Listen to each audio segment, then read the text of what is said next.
আমরা চলে গিয়েছিলাম আরাধ্যার বার্থডে পার্টিতে। আরাধ্যা মানে আমার দাদার মেয়ে।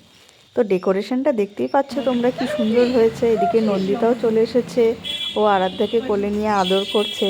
তো আমি ভাবলাম একটু রান্নার দিকটা ঘুরে আসি। তো দেখতেই পাচ্ছ রান্নার জোরশোর অ্যারেঞ্জমেন্ট চলছে।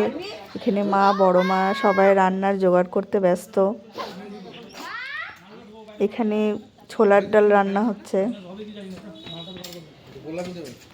আর আটা ময়দা মা মাখছিল, মা আর বড় মা দুজন মিলে। তো এখানে বার্থডে গার্লকে দেখতেই পাচ্ছ তোমরা, ও রেডি হয়নি এখনো। তো ওর মা চলে এসছে, ওকে রেডি করানো হবে। তো আমাদের কেকও চলে এসছে, কেকটা দেখতেই পাচ্ছ কি সুন্দর কিউট লাগছে দেখতে। তো এবার বার্থডে গার্ল রেডি হয়ে গেছে, ফুল নিয়ে ওর সাথে সবাই খেলা করছে। পিঙ্ক কালারের ফ্রকটা পরে ওকে কিন্তু খুব সুন্দর লাগছিল সেদিন। তো সবাই চলে এসেছে প্রায়, এবার কেক কাটা হবে। ও তো কিছুতেই কেক কাটতে বসবে না, ও বারবার মিউজিকের তালে তালে নেচেই যাচ্ছে। তো যাই হোক, ফাইনালি কেকটা কাটা হলো। কেকটা কাটছিল ওর ছোট পিপি, ওর হাত ধরে, মানে নন্দিতা। তো কেক কাটা হয়ে গেছে, তো সবাই ওকে একটু একটু করে কেক খাইয়ে দিল। আমি যেহেতু ক্যামেরার পিছনে ছিলাম, তাই আমি কেকটা খাওয়াতে পারিনি।